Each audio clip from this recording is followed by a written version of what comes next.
Au nom du Père et du Fils et du Saint-Esprit. Amen.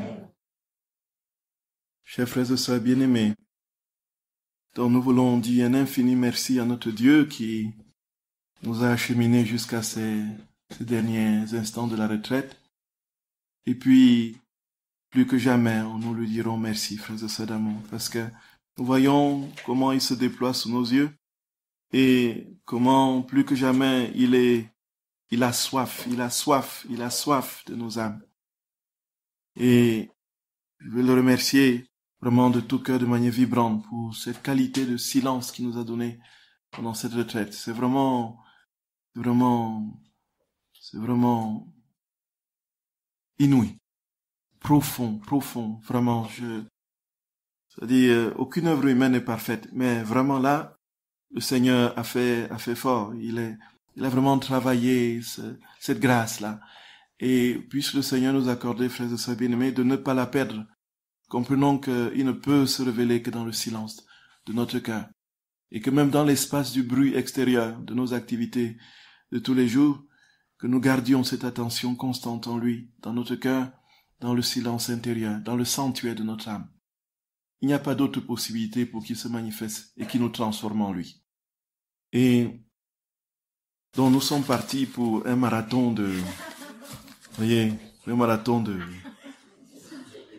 Donc, nous supplions ceux qui peut-être ne pourront pas avoir la réponse à leurs questions de nous pardonner si jamais on arrive à la messe sans avoir fini la boîte, voyez. Jésus dit à Luisa, on génère autant de vie divine que d'actes dans la divine volonté. Pourquoi demande-t-elle alors à plusieurs reprises à Jésus de l'amener au ciel, sachant que cela la privera d'actes dans la divine volonté qu'elle pourrait faire si elle était sur la terre. Et tous ces enfants avortés, privés de pouvoir faire des actes dans la divine volonté, n'est-ce pas injuste? Oh oui.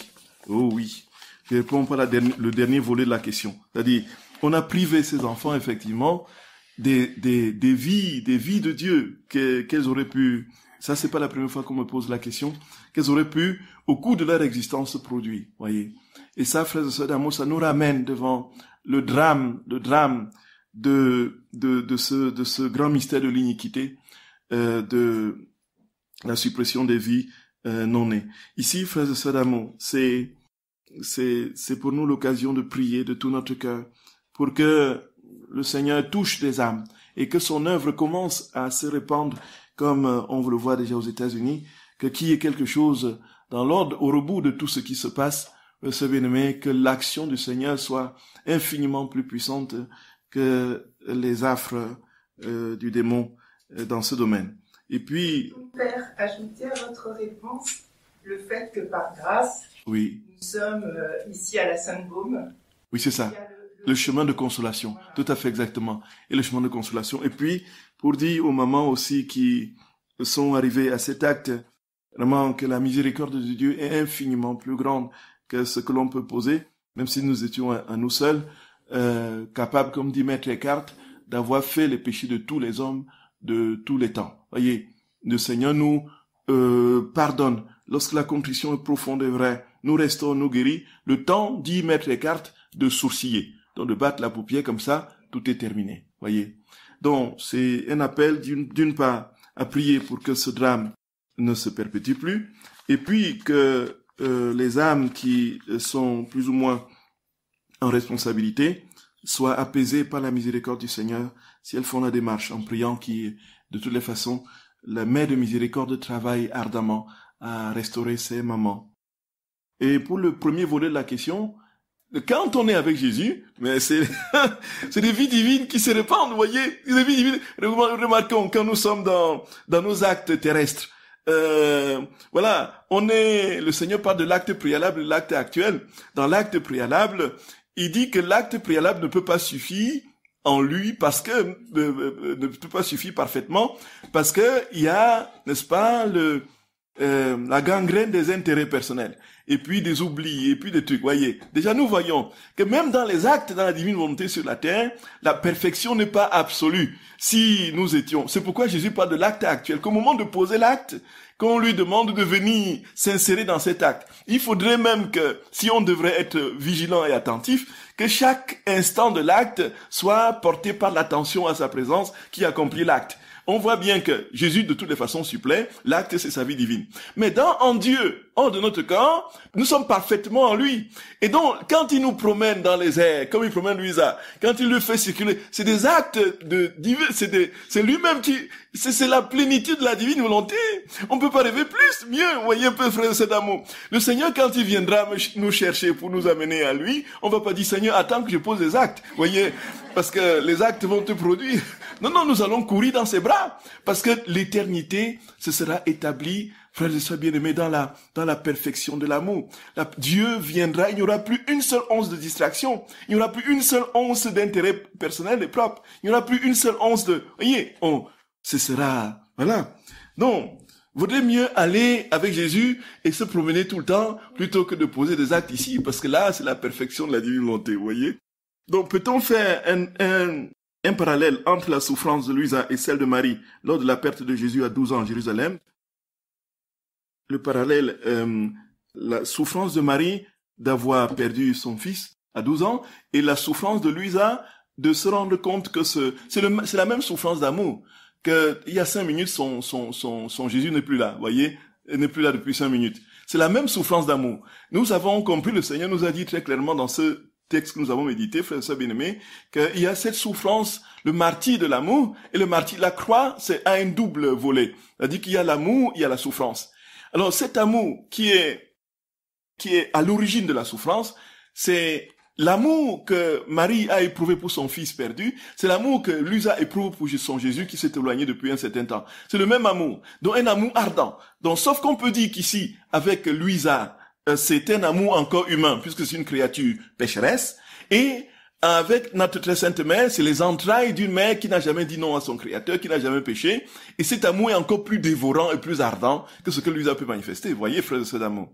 Oui, on peut établir ce parallélisme synthétique, et avec ce bémol, voyez, que Louisa est une créature, avec ses impatiences, ce que Jésus d'ailleurs lui reproche, tu te plains, et jusqu'à l'éducation où dans les derniers tomes, on voit Louisa déjà pratiquement apaisée. Même quand Jésus n'est plus là, elle ne se plaint plus, voyez un peu.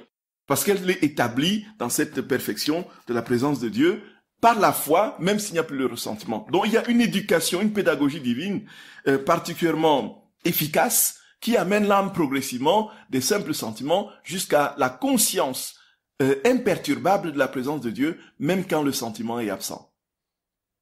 Voyez, frères et sœurs d'amour. Alors, la divine volonté entraîne une dévotion ou relation plus avec Jésus. Que pensez-vous de faire des prières personnelles et spontanées? La prière d'infusion est-elle modifiable? Voilà. Donc, la divine volonté n'est pas une dévotion. C'est pas une dévotion, c'est la sainteté qui couronne, voyez, toute l'œuvre de Dieu.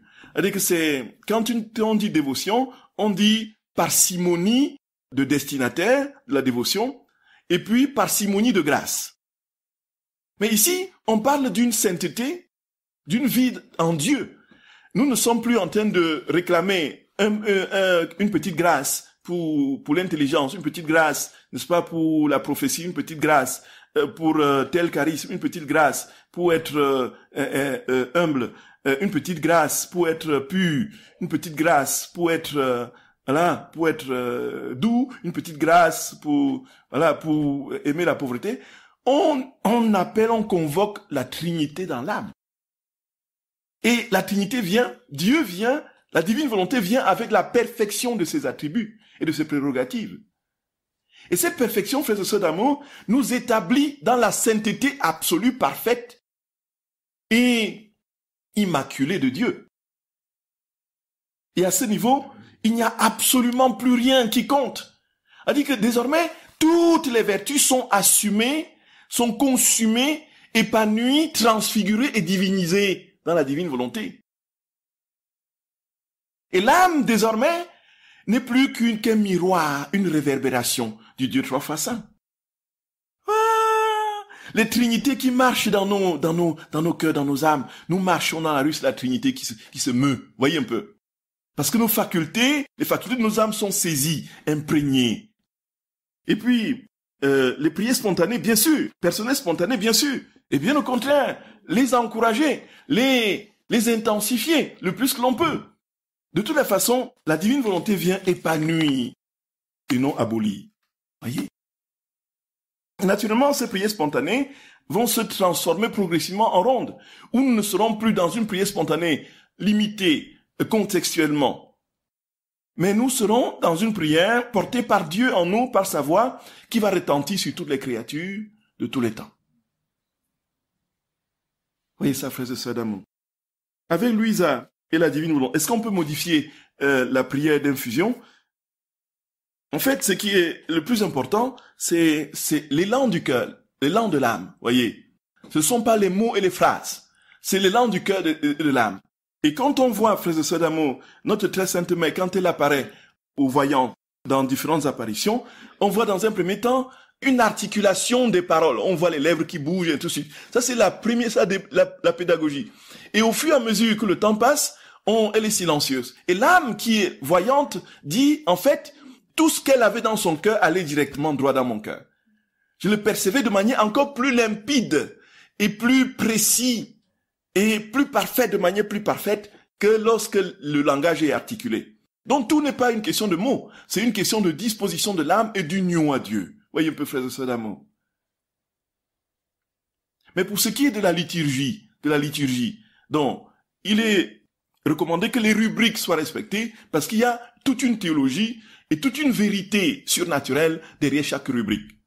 Et c'est pourquoi le drame de la messe après le concile, pour beaucoup de prêtres qui se sont crus, à même de, faire leur messe à leur sauce, on a même vu aux États-Unis des prêtres qui célébraient, qui avaient dressé dans l'église une espèce de sofa sur lequel ils se couchaient comme ça, voyez, avec le micro pour parler, voyez un peu tout ça. On a vu des prêtres célébrer avec le pain rassis, voyez un peu, qui cassait, un mien qui avait donné le truc, et puis assis par terre sans les paroles de consécration, ainsi de suite, voyez.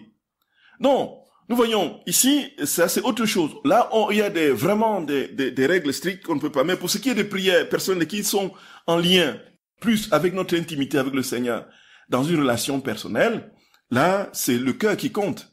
Alors, je peux faire un tas de bruit, faire lire des pages et des pages et des pages de prière sans que le cœur y est. Voyez, et puis sans que, juste pour remplir mon devoir, comme le cardinal Richelieu, qui faisait son bréviaire le premier jour de la semaine, le lundi, il faisait le bréviaire pour toute la semaine, voyez un peu. Et puis il dit, bon, voilà, j'ai fait mon devoir, voyez. Et puis il attendait la semaine prochaine pour reprendre le bréviaire, il repriait pour toute une semaine, voilà. Il faisait des réserves de prière comme ça. Donc avec Louisa et la divine volonté, que représentent les limbes, enfants non baptisés ou avortés? Alors, ici, il faut dire que la théologie d'alors, effectivement, parlait de limbes. Mais ce qui est clair, c'est que donc Benoît XVI a très clairement dans ses ouvrages, ses écrits sur les fins dernières, donc remis en question l'hypothèse de limbes, voyez. On ne peut pas concevoir que les enfants qui ne sont pas nés ne soient pas avec le Seigneur. Qu'est-ce qu'ils ont fait de mal, même s'ils n'étaient pas baptisés, voyez un peu. C'est l'innocence parfaite, voyez. Et donc, pour ceux, et même pour certaines âmes qui ont vécu d'une intimité particulière avec le Seigneur, certains voient ces âmes-là dans le cœur de notre très sainte mère, dans ses entrailles, voyez un peu ça. Donc, on peut pas dire qu'ils sont privés de Dieu et privés de la souffrance dans un lieu d'ataraxie béate comme ça, avec une espèce de neutralité. Ça c'est. Donc, on est aujourd'hui dans cette 3 dimensions de l'au-delà. Donc, le ciel, le purgatoire et l'enfer. Les créatures qui ne vivent pas dans ma divine volonté vivent en dehors de Dieu et non en lui. Elles veulent faire le bien, puis elles se fatiguent, s'ennuient, s'irritent et abandonnent. Elles ressemblent à des personnes qui n'ont pas de raison, qui vivent dans la rue, exposées au froid, ainsi de suite. Donc c'est un texte de Louisa au tome 27, au 10 janvier 1930. Comment imaginer que les saints comme Curé d'Ars, Padre Pio, Petite Thérèse de l'Enfant Jésus soient inclus dans cette description et non pas vécus dans la divine volonté? Frères et sœurs bien-aimés, en fait, Jésus parle d'un cadeau qui est donné avec Louisa. Les saints qui ont précédé Louisa ont vécu une vie d'union avec Dieu absolu. Pour certains étaient le saint curé d'Ars, Padre Pio. Naturellement, Padre Pio a connu Luisa. Padre Pio a connu Luisa. Et ici, le critère de l'obtention du don n'est pas la connaissance des écrits de Luisa. Et ça, il faut bien se le mettre. C'est-à-dire que Dieu, par le moyen qu'il connaît, peu après, c'est une manière chronologique, après que le don ait été révélé pleinement à Luisa, donc donne ce don justement à des personnes qui n'ont pas une relation directe avec Luisa, mais ce don à partir de Luisa est donné. Comprenez, frère et sœurs? Sauf que lorsqu'on lit les écrits, on a une claire compréhension, une parfaite lumière sur ce don et de la manière dont cela est donné. Donc on dit que lorsque Padre Pio est stigmatisé, lorsqu'il reçoit la stigmatisation en 1918, alors qu'il est devant le crucifix de l'église Sainte Marie de San Giovanni Rotondo, on dit que le livre qui tombe de ses mains, ça c'est très clairement, c'était les heures de la passion de notre très saint Seigneur. Voyez?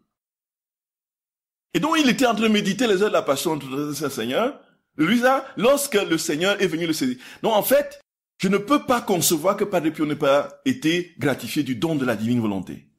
Voyez, frères et sœurs d'amour. Ça, c'est une chose. Et donc, quand le Seigneur dit que la sainteté dans la divine volonté est une sainteté parfaite et pleine, c'est-à-dire, au bout du bout, il n'y a plus de péché. Au bout du bout, il n'y a plus de péché. Et donc, l'âme est tellement métamorphosée, transformée en Dieu, qu'il n'y a plus une seule, parce que c'est une vie réelle, comme dit Jésus, et non une vie mystique. Ce n'est pas une sainteté des vertus, c'est-à-dire qu'une recherche absolue d'un domaine particulier de sainteté, l'un qui excelle dans la prédication, un autre qui excelle dans la pauvreté, un autre qui excelle dans la chasteté, un autre qui excelle dans l'humilité, alors que certains autres domaines ne sont pas, voyez, comme je prends toujours l'exemple de Saint Augustin, qui était le grand docteur de l'Église, le faramineux docteur de l'Église, celui qui a résolu des questions théologiques qui a sauvé, n'est-ce pas, la doctrine chrétienne du pélagianisme et de bien d'autres hérésies, et qui a travaillé les questions de la foi, qui a travaillé la Trinité avec une incroyable intelligence, une ampleur de vue et une inspiration divine. Lui, c'était son domaine absolu de sainteté. Là où Dieu l'appelait. Mais lui, l'autre côté, n'est-ce pas, les impuretés, c'était plus compliqué. C'était rude. Et au moment de sa conversion, quand il se convertit, il y a une véritable souffrance. Il est là enchaîné dans le plaisir de la chair. Et il dit, Jésus, dans ses confessions, il écrit noir sur blanc, n'est-ce pas, je te supplie de me délivrer de la chair, mais patiente encore un peu. Voyez un peu. Voyez, l'honnêteté Alors, mais ici, on a une sainteté globale, totale.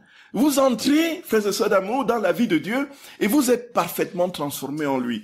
Et donc, ce qui fait que, on peut dire que, en attendant que nous soyons définitivement établis dans cette vie, dans la divine volonté, on connaît cette grâce à partir de Luisa. C'est-à-dire que la totalité, la plénitude de cette vie, voyez, avec tout ce que ça comporte comme absolue ressemblance avec le ciel. Notre ange gardien peut-il prendre des initiatives quand on ne le sollicite pas? En fait, il est là pour nous aider. Notre ange gardien, il est là pour soutenir nos démarches et pour nous inspirer, puisque le Saint-Esprit passe aussi par lui. Et ce faisant, frères et sœurs d'amour, il sera là, mais si nous ne l'activons pas, et c'est comme la pile, comment on dit ça? Non, la pile meurt quand on l'active, et qu'est-ce qui ne meurt pas quand on Il y a un autre truc qui s'use si on ne s'en sert pas. Il y a un truc comme ça, et voilà. Donc, en fait, l'ange gardien, il s'use quand on ne s'en sert pas. Voyez, plus on s'en sert, plus il se déploie, plus il s'active, et bien plus encore, nous comprenons l'importance des anges gardiens dans cette vie dans la divine volonté. Nous devons le solliciter pour régulièrement nous rappeler que notre volonté doit être dans celle du Seigneur. Voyez, nous devons le mobiliser pour qu'il aille avec nous répandre le sang de notre très saint Seigneur sur les âmes dans le monde entier. Et sur les saints, les âmes du purgatoire, nous devons le mobiliser, donc plus que jamais. Et donc, il prendra d'autant plus des initiatives que lorsque nous lui laisserons l'opportunité, la possibilité. Voyez un peu ça, frères et sœurs bien-aimés. Mon ange va faire ceci, mon ange. Vous avez vu l'exemple de Jean de Robert, dont je vous ai parlé. Il est derrière l'église, il dit, Séraphin, va dire telle chose à Padre Pio, va dire telle chose à Padre Pio, va lui dire telle chose, va lui dire telle chose, va lui dire telle chose, voyez. Et puis, à la fin, il en a tellement, la tête est tellement remplie. Et puis, Padre Pio dit, mais c'est quoi ça? Tu peux pas me laisser célébrer tranquille? Voilà. Alors, l'ange a obéi toutes les fois. Et l'ange n'a pas dit, le padre est en train de célébrer, il faut le laisser tranquille. Vous voyez? C'était pour la bonne cause. Donc, comment fait-on pour aller piquer tous les cœurs et en faire sortir toute fumée d'orgueil, pourriture? Dans le couronnement d'épines et demeurer Jésus dans le cœur et toutes les créatures pour communiquer sa vie à tous. Oui, donc, en fait, comment est-ce qu'on fait? De toutes les façons, c'est comme dans tous les actes dans la divine volonté, on fusionne avec la divine volonté, on entre en elle, et puis, avec elle et en elle, n'est-ce pas, on va opérer soit une réparation, soit, voilà, une divinisation, soit un acte que le Seigneur nous inspire. Donc, on prie dans la divine volonté pour que les âmes, on peut dans ce cas appliquer le sang qui sort de la couronne d'épines de notre très saint Seigneur, qui répare justement les pensées d'orgueil, puisque Jésus a souffert la couronne d'épines pour toutes les pensées d'orgueil, de vanité, de recherche de soi, voyez un peu. Et ceci, c'est capital.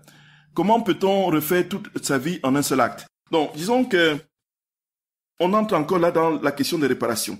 Nous avons, frères et sœurs bien-aimés, la grâce des sacrements qui nous a été fait par le Seigneur lui-même dans son Église, dans l'œuvre de la rédemption, et qui est même d'ailleurs le socle, le fondement de l'œuvre de sanctification. Vous voyez un peu ça. Et il s'ensuit que la réparation, si elle doit être réelle, complète, ce n'est pas en disant, bon, maintenant, ma vie d'il y a 15 ans est réparée dans la divine volonté, point final, et tout est fait, tout est réparé. Donc vous allez vous rendre compte que rien ne sera fait, parce que en vous, il y aura encore tellement. Voyez, qu'est-ce qu'il faut faire? Donc on a parlé de cela l'autre jour.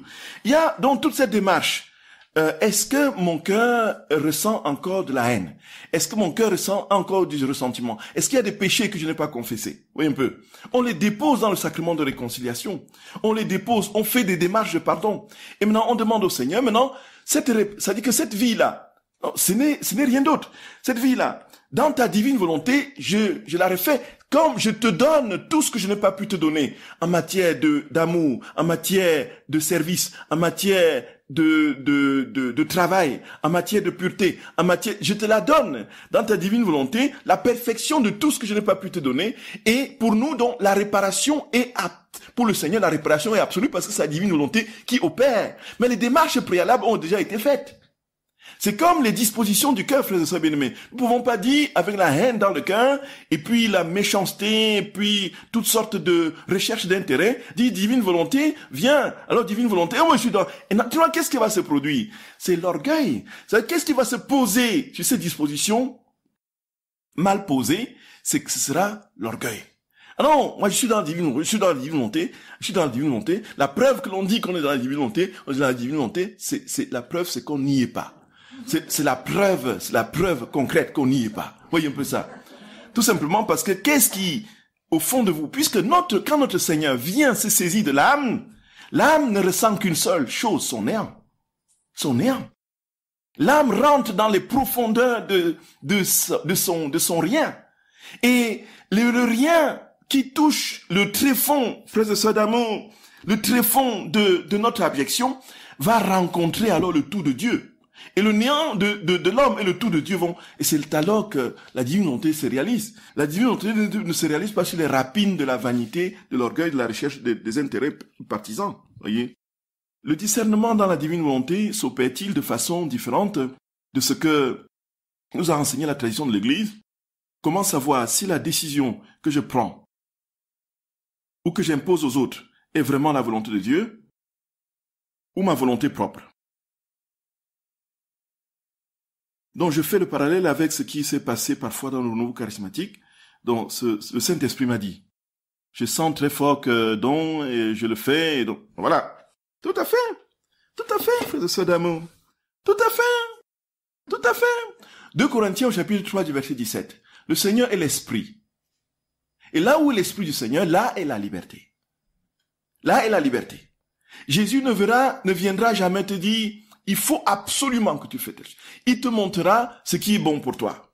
Il te dira, est-ce que tu veux le faire? Veux-tu me suivre? Veux-tu? Donc il y a une suffisante liberté qui est mise en place. Mais quand il y a instrumentalisation des charismes, on a vu dans des communautés, effectivement, où le Saint-Esprit m'a dit que c'est ici que tu dois être, et nulle part ailleurs. Et si tu es dans un autre lieu, c'est la perte, c'est fini pour toi. Le Saint-Esprit m'a dit que nous pourrions, ceci, voyez. Et on a vu des choses. Le Saint-Esprit m'a dit. Et là, la gouroutisation, frères et sœurs bien-aimés, des structures. Voilà où on en est. Mais là, dans la divine volonté, le discernement n'est pas différent de la tradition de l'Église, d'une part. Premièrement, parce que c'est le même Esprit Saint qui agit dans toute la tradition du discernement de l'Église, et c'est le même Esprit Saint qui agit dans la divine volonté. C'est le même Esprit Saint qui agit. Ils sont d'accord, frères et sœurs d'amour? Est-ce que l'Esprit Saint de la rédemption est différent de l'Esprit Saint de la sanctification? Pas du tout. Et donc, c'est le même Esprit Saint. Et donc, c'est le même Esprit Saint qui vient avec ses critères, qui vient avec son mode opératoire. Et son mode opératoire, c'est quoi? C'est de nous amener à voir clairement quelle est la volonté de Dieu sur nous. Et les conséquences, une fois la vision faite, c'est quoi? C'est que nous rentrons dans une profondeur de paix, une paix qui est l'un des premiers signes. Et les fruits de l'Esprit Saint, voyez, Galates au chapitre 5, la paix, la joie, la bonté, la maîtrise, voyez. Quand il y a une décision qui pèse sur nous au nom de l'Esprit Saint, alors que nous n'avons plus la paix, alors que nous sommes complètement, terriblement, fortement troublés dans l'angoisse, dans les insomnies, au point d'attraper des maladies psychosomatiques, voyez, parce que l'Esprit Saint, quand il entre, il ne nous détruit pas. Quand il dit une chose, il ne nous détruit pas. Il respecte souverainement notre liberté et nous achemine progressivement, voyez, à ce que Dieu veut que nous fassions. Et une fois que nous avons posé le pas, c'est la paix souveraine qui nous gagne. Voyez, je ne parviens pas à comprendre cette vie de la charité, dont je pensais que celle-ci est à mettre en œuvre auprès des plus pauvres, des plus éloignés de Dieu, etc. Puisque Jésus est venu pour les pécheurs, pour les pécheurs. Voilà. Donc, effectivement, la classification que Jésus fait, frères et sœurs bien-aimés, de la charité, c'est lui-même qui l'a dit, hein. C'est lui qui l'a dit. Il a dit, qu'est-ce qu'on cherche dans le pauvre? On cherche Jésus. C'est bien ça. C'est bien ça, frères et sœurs d'amour. Nous cherchons Jésus dans le pauvre. Il y a Jésus dans certains pauvres plus que dans d'autres. Les âmes du purgatoire sont des pauvres, sont les plus pauvres parce qu'ils sont les plus proches de Jésus. Voyez ça. Vous avez compris. Le passage où Jésus dit qu'il y a 3 niveaux de charité. Donc la charité, la première qui est envers les âmes du purgatoire, c'est la plus importante pour lui. La deuxième, c'est envers les âmes qui croient en lui, voilà. Et la troisième, c'est envers les gens qui croient pas en lui. Donc ce qu'on peut dire, c'est que Jésus, ici, dit, qu'est-ce qu'on recherche dans le pauvre? On recherche Dieu. Là où Dieu est présent, là on pose les actes pour lui, plus il en bénéficie, et donc plus il s'en réjouit. Et il est donc en même de pouvoir répandre davantage cet acte sur les autres, parce qu'il les reçoit lui. Parce que sans moi, vous ne pouvez rien faire. Jean 15, verset 5. Et donc il y a cette classification que Jésus fait. Donc les âmes qui sont au purgatoire sont plus proches de lui, mais qui ne sont pas dans la béatitude encore, sont plus proches de lui. Si on prie pour elles, on a fait plus de charité que pour le chrétien ici-bas qui a son esprit et tout ça. Et si on prie pour le chrétien qui est ici-bas dans les situations extrêmes, on a frère de sœur d'amour, ou bien qu'on l'aide, on fait plus de charité pour celui qui ne le connaît pas. Alors, toujours est-il que le but c'est quoi? C'est que progressivement tous parviennent à le connaître. Tous parviennent à l'aimer. Tous parviennent, puisque le but de Dieu, c'est d'être dans toutes les âmes. Et cela, justement, a complètement travesti, frères et sœurs bien-aimés, un sens de la charité dans l'Église, dans une certaine idéologie, portée par une pseudo-théologie, qui veut que on ne s'occupe plus de Dieu. Certains théologiens ont dit, il faut quitter les ghettos ecclésiastiques, quitter les ghettos des sacristies, pour aller soigner les pauvres dans les rues. Vous voyez un peu ça? Vous allez vous livrer aux pauvres dans la rue sans Dieu. Qu'est-ce qui va se, voyez, voyez, frères et sœurs d'amour, au nom de quoi vous voulez aider les pauvres? Et puis, quand vous allez, au nom de la philanthropie, bien sûr, qu'est-ce qui va en résulter? Quand vous aurez fait quelque chose et quand on ne vous a pas reconnu comme ayant fait quelque chose, voyez un peu, vous allez porter plainte au tribunal. Voyez un peu. Parce que on a lésé vos droits. Qu'est-ce que vous allez faire après? Et puis vous allez trouver qu'on ne vous reconnaît pas assez, qu'on ne vous a pas suffisamment reconnu pour ce que vous avez fait. Qu'est-ce qui monte en vous? C'est l'orgueil et la vanité. Et qu'est-ce qui va? C'est les intérêts. Les intérêts. Quand on voit que, voyez, dans les pauvres, on peut être plus médiatisé. Parce que dans la télé, on passe dans les caméras et tout ça. Voyez un peu ça. Et puis, le pauvre lui-même, qui ne sera jamais satisfait parce qu'il sera toujours pauvre, vous n'aurez jamais satisfait tous ses besoins, voyez un peu, vous l'aurez laissé en plan, vous aurez péché dans l'acte de service apparent que vous aurez posé parce que vous aurez tiré fierté, intérêt, orgueil et tout ce qu'on veut, voyez un peu, et vous aurez ruiné justement la paix avec les conflits que vous aurez eus avec d'autres qui tentaient de s'occuper, ainsi de suite. Parce qu'il n'y avait pas Dieu. Parce qu'il n'y avait pas Dieu. Voyez, frères et sœurs bien-aimés, parce qu'il n'y avait pas Dieu. Et là où est Dieu, frères et sœurs d'amour, pleinement, le Seigneur s'occupe, Padre Pio, et la Casa Soliva de la Sofranza. Voyez, Padre Pio. Et puis, les dons sont venus comme ça. Il n'a pas fait un levée de fonds, il n'a pas quitté, hein. Il n'a pas dit donner l'argent pour... Les dons sont venus de même, parce que Dieu avait prévu le projet. Et l'architecte qui a construit l'hôpital, c'était un pauvre gars, un bricoleur, qui de fil en aiguille s'est mis à faire les plans de maison, et c'est lui que Jésus avait choisi. Et maintenant, à un moment, quand l'hôpital commence à monter et que les autres architectes voient comment ça, l'ampleur de cet hôpital, ils deviennent jaloux. Ils veulent intenter le procès à ce pauvre gars. Le pauvre qui court. Il vient pleurer devant Padre Pio. Padre, ils veulent me conduire au tribunal parce que je n'ai fait aucune école d'architecte et que je n'ai pas de diplôme. Et Padre Pio qui leur dit, mais eux là, leur diplôme, c'est les hommes qui leur ont donné. Mais toi, c'est Dieu qui t'a donné ton diplôme. Voyez,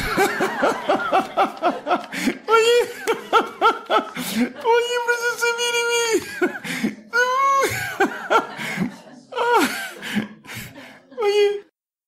Voyez. Aïe. Donc, comment concilier le désir de faire connaître la divine volonté avec tous les moyens mis à notre disposition? Vidéo, conférences, Internet, et le désir de rester caché pour ne pas tomber dans l'orgueil spirituel. Voilà, tout à fait. Donc, frères et sœurs d'amour, donc, le Seigneur, effectivement, est simplicité absolue. Simplicité totale, parfaite et absolue. Simplicité, il est simplicité.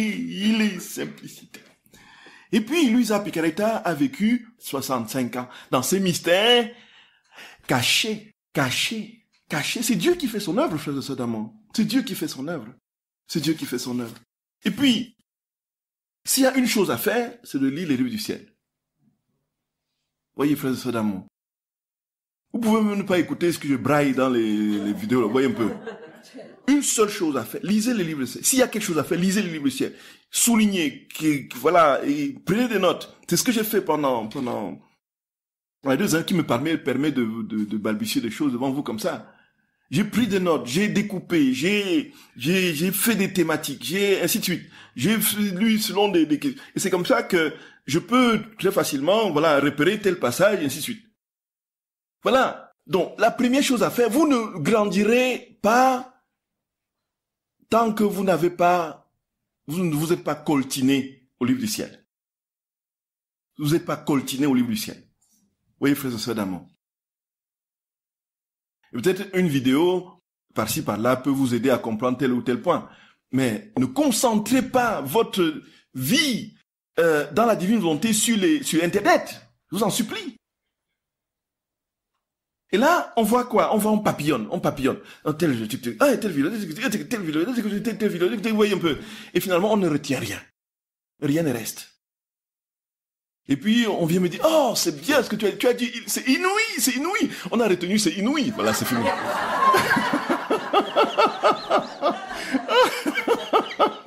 Voyez? Alors que si vous aviez lu le livre du ciel, voyez, le Seigneur vous aurait saisi de l'intérieur avec l'application dans le silence de votre bureau, de votre chambre, de votre coin de prière. Si on est nourri d'enseignements erronée en partie sur la divine volonté, comment rectifier les erreurs d'interprétation? Qu'est-ce qui est sûr? Y a-t-il une ou plusieurs écoles dans la divine volonté? Disons que, frères et sœurs bien-aimés, on a bien compris que la divine volonté était une sainteté globale, totale, parfaite. Dans l'Église, il y a eu des congrégations. Les congrégations ont été animées par un aspect de la vie de Dieu. Les petites sœurs de pauvres vont s'occuper des pauvres, les dominicains vont s'occuper de la parole de Dieu, les franciscains, justement, de la vie communautaire simple et puis de la prédication. Les frères hospitaliers vont s'occuper de gens de Dieu vont s'occuper des hôpitaux, les frères des Saint Vincent de Paul et tout ça, des pauvres, ainsi de suite. Voyez. Mais là, on est dans l'apostolat d'une même œuvre de charité Ici, on parle de sainteté, donc de doctrine. Il y a une doctrine catholique, il y a une doctrine protestante, il y a une doctrine évangélique, il y a une doctrine, voilà. Mais on parle de doctrine, la sainteté dans la divine volonté. Il n'y a pas deux doctrines catholiques. Vous êtes d'accord avec moi, frère Sadamon?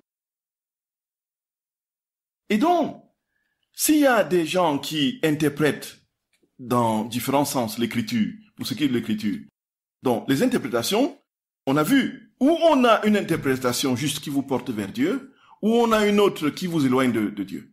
Comme l'interprétation, n'est-ce pas, la théologie libérale allemande, avec les Bultmann au 19e siècle, les Dibelius et tout ça, qui a déteint considérablement sur l'exégèse historico-critique, justement universitaire, où il fallait, pour la forme, travailler à ce que l'intelligence appréhende de manière parfaite l'écriture, sans qu'il y ait rien qui soit, n'est-ce pas, qui soit incompréhensible par l'intelligence humaine. Alors qu'est-ce qu'on fait? Puisque l'écriture est bourrée d'un tas de choses qu'on ne comprend pas par l'intelligence, soit parce que c'est les hauts faits de Dieu, ces miracles, un peu.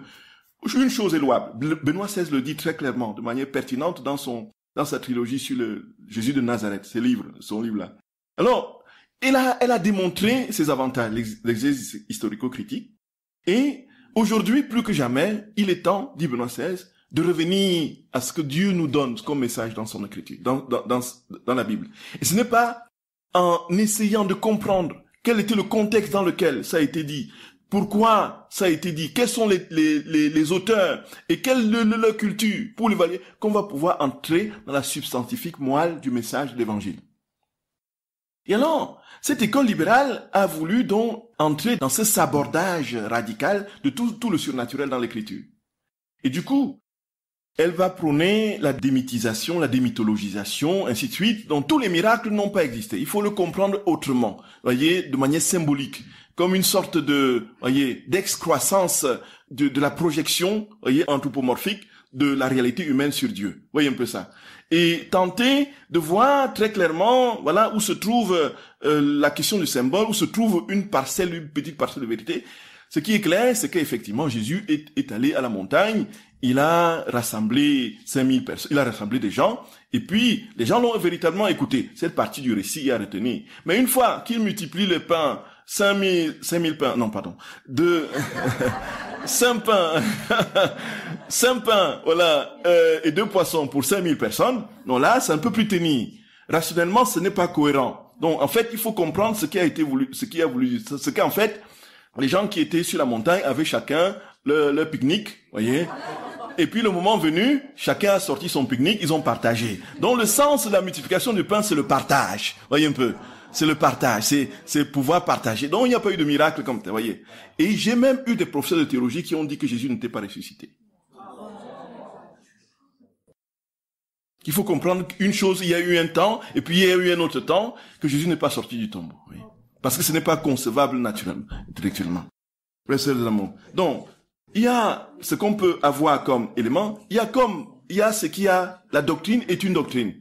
Le Seigneur ne peut pas avoir dit une chose avec 1000 autres manières il dit une seule chose avec plusieurs exemples.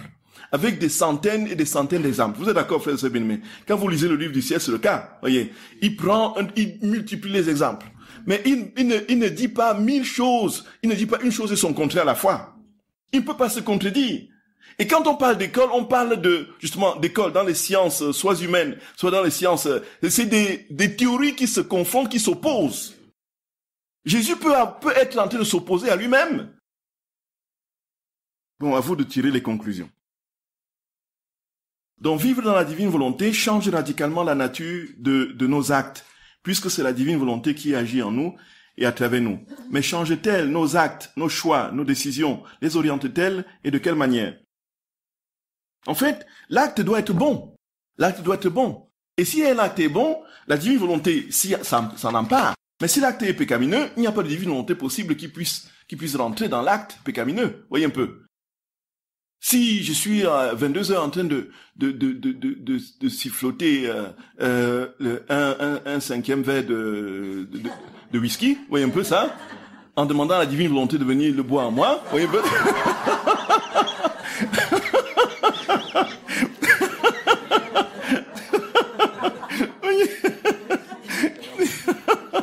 Voyez, là, nous pouvons attendre longtemps. Voyez, nous pouvons attendre longtemps. C'est quelqu'un d'autre qui va venir en vous. Oui, ça. Donc, pour méditer les 24 heures de la Passion, concrètement, donc faut-il impérativement lire 1 heure intégralement chaque fois? Peut-on se fixer un temps chaque jour, un quart d'heure, une demi-heure, 1 heure, et suivre les heures pendant ce temps fixé, et où s'arrêter quand le temps est terminé? Donc peut-on simplement, n'est-ce pas, suivre le tableau des heures en se recueillant 1 ou 2 minutes? Toutes les possibilités sont possibles, voyez. Pardonnez-moi la tautologie. Tout c'est fait, vraiment, tout c'est une question d'élan du cœur. Vous faites ça d'amour. Et si vous décidez de méditer 1 heure par jour, vous pouvez le subdiviser en plusieurs temps. L'essentiel, si je médite, n'est-ce pas, 1 heure par jour, en une fois, dans une sorte de rapidité, parce que je suis en train d'accomplir mon devoir, et que je veux absolument ne pas rompre la chaîne dans laquelle je suis inscrite. Voyez un peu? Et alors, nous voyons bien qu'à un moment donné, ça ne suit plus intérieurement, et ça pèse, ça commence à peser. Et si vous prenez donc 1 heure, et que vous subdivisez, parce que vous rentrez plus profondément, à chaque fois que vous méditez, vous avez médité pendant toute cette retraite, 1 heure chaque jour. Vous avez vu la différence, frère Sadamo? Vous avez vu la différence? C'est-à-dire que le fait de méditer 1 heure, la même heure pendant 5 jours, vous avez vu qu'il y a une plus grande profondeur que vous n'aviez pas quand vous passiez d'une heure à l'autre rapidement parce que vous deviez, voyez un peu ça. Donc si c'est une méthode qui vous convient, vous pouvez méditer une même heure toutes les semaines, voyez un peu ça, une semaine, et vous passez la deuxième heure la semaine d'après, vous creusez, l'éternité est devant nous, frères et sœurs d'amour. Voyez? Qu'est-ce que le sceau de la divine volonté, qui est dans le sang de l'agneau qui purifie et protège, dans la confession dans la divine volonté? Dans le sceau de la divine volonté, c'est le cadeau de la divine volonté. Bon, c'est Dieu qui donne son cadeau, et un peu. Et quand il nous donne son cadeau, c'est tout lui-même qui est donné. Et donc, maintenant, pour la confession de la divine volonté. En fait, comme Jésus n'a pas péché, donc Jésus ne peut pas se confesser. Voyez un peu. Ça, c'est une chose de clair. Donc, Jésus ne peut pas se confesser. Mais, avant de se confesser, on peut demander à la divine volonté de venir nous imprégner, nous éclairer, voyez un peu, susciter en nous la contrition profonde et le rappel des péchés que nous pouvions oublier qui était important. Et donc, dans la préparation de la confession, et peut-être après, dans l'acte de pénitence, voyez un peu ça. Et là, quand on fera réparation avec la pénitence, on le fera dans la divine volonté, tout naturellement, tout bonnement, et voilà, le doigt dans le nez, parce que il n'y a plus de péché qui puisse faire obstacle, et on demande à cette divine volonté, frères et sœurs d'amour, de réparer non plus seulement pour nous nos péchés, et de réparer pour tous les péchés commis de cet ordre-là que j'ai confessé, donc pour tous les hommes de tous les temps.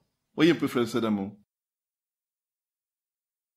Quelle serait la bonne manière de lire le livre du ciel, dont les avis sont partagés? Suivre le volume 1 à 36, commencer le 1 et 11, le 1 et le 11, ensemble à la suite, et suivre le 12, etc., et picorer ou lire par thème grâce à un index ou à un moteur de recherche. Le docteur Thomas Signy dit qu'il faut qu'il faut lire le livre 1 avant, d'attaquer la suite. Faut-il s'astreindre, si possible, à lire beaucoup? Bon, voilà. C'est d'amour. Donc, en fait, pour arriver à avoir des thèmes, pour être si on est dans un travail studieux et qu'on veut véritablement creuser, pour arriver à avoir des thèmes, il faut avoir lu, un peu. Bon, maintenant, le livre, la lecture. Moi, je ne me creuse pas la tête. Comment est-ce que Jésus a parlé à Luisa Picaretta? Voyez un peu. Jésus a commencé par lui donner des enseignements puissants, voyez, sur les vertus, et un peu, la patience, le dépouillement, l'obéissance, et sur les fruits de l'esprit, la paix, la joie, sur les vertus théologales, la foi, l'espérance, l'amour, et ainsi de suite. Donc, au fur et à mesure, avec une compréhension infiniment, l'a préparé progressivement à accueillir le grand don, dans ce dépouillement constant, sur le détachement et la mortification. Vous voyez un peu ça, frère de Sadamo. Ceci est bon à comprendre. Tout simplement. Donc, effectivement, quand Dieu nous donne sa divine volonté, il nous donne dans sa plénitude, inconditionnellement, dans la mesure de la droite intention et de la disposition du cœur, qui est dans l'attente ardente et assoiffée de ce don. Et alors, l'expérience montre que notre vie, habituellement, quand nous découvrons la divine volonté, qu'est-ce qu'elle est, frères et sœurs bien-aimés? C'est une vie parfois cabossée. N'êtes pas d'accord? C'est une vie avec des circonvolutions.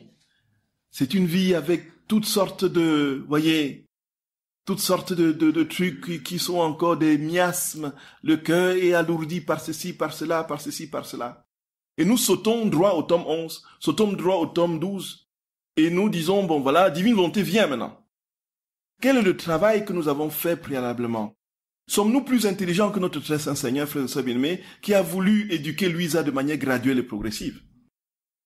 C'est si. Pourquoi? Parce qu'on ne veut pas effrayer les personnes, parce que quand ils vont lire les choses qui sont dites, les familiarités, les sortes de, voilà, les trucs bizarres là, que l'on lit dans les premiers tomes, que les gens soient effrayés et puis qu'ils jettent le livre, un peu. Et là, très sincèrement, moi je conseille, pour ma part, pauvre que je suis, indigne, insignifiant, sans aucune connaissance. D'ailleurs, ça c'était même le combat de toute cette retraite au début. Je dis, mais qu'est-ce que tu fous là? Qu'est-ce que tu fous là? L'autre disait, mais qu'est-ce que tu fous là? Tu es radicalement incompétent. Qu'est-ce que tu vas enseigner quoi aux gens? Alors, qui t'a même dit d'enseigner aux gens, et puis tu as même quelle compétence, vous voyez un peu. Et il dit, mais tu n'as plus qu'à faire tes bagages et rentrer. C'est le combat de la retraite, hein. Du début de la retraite. Voyez. Pour ce qui est du livre du ciel, j'ai personnellement commencé par le premier tome, comme Jésus l'a fait pour Luisa, de 1 à 36, voyez un peu.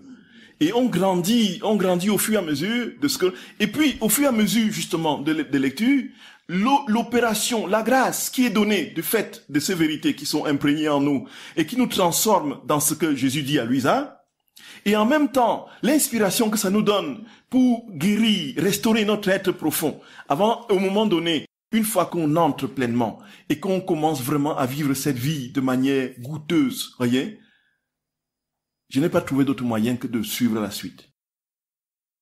Voyez. Et puis, il y a un grand danger. C'est l'agitation. L'agitation. Oh, divine volonté, oh, divine volonté. Oh oui, moi j'ai connu la divine volonté, hein. Oh, divine volonté. Oui, mais qu'est-ce qui montre dans ta vie que tu as connu la divine volonté? Très concrètement, où est-ce qu'on lit l'amour en toi? Où est-ce qu'on lit la douceur en toi? Où est-ce qu'on lit l'humilité en toi? Où est-ce qu'on lit le détachement en toi des créatures? Où est-ce qu'on lit le désintéressement de l'argent en toi? Où est-ce qu'on lit ça? Vous voyez? Tout ce que Jésus apprend à Luisa dans les premiers tomes. Et après, on a lu tous les tomes sur la divine volonté, mais on se rend compte que le progrès n'est pas encore fait. L'âme n'est pas encore suffisamment établie dans la paix, dans les fruits de l'esprit. C'est simple comme bonjour, frères et sœurs d'amour. Et moi, je suis Jésus dans sa pédagogie. Voyez un peu. Il aurait pu commencer par le tome 25. Il aurait pu dire, ma fille écrit, et note tome 25, et puis revient, note, voyez un peu. Pardonnez-moi, frères et sœurs bien-aimés. Est-ce que poser des actes éternels revient à faire ces actes dans la divine volonté? Oui, bien sûr. Les actes dans la divine volonté, ce sont des actes éternels. Autrement dit, un acte fait dans la divine volonté est un acte éternel, tout à fait, tout à fait. Je vous aime beaucoup. Oui, moi aussi je vous aime, très cher.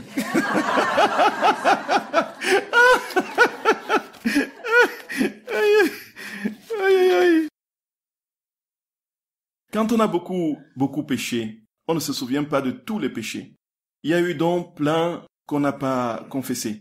Alors, s'ils ne sont pas pardonnés, ou est parti pour des siècles au purgatoire, donc, et même si on se racle la mémoire, on n'arrive pas à les retrouver tous. Donc, en fait, le but n'est pas de tout retrouver les tout petits péchés, voyez. Il y a des péchés qu'on oublie.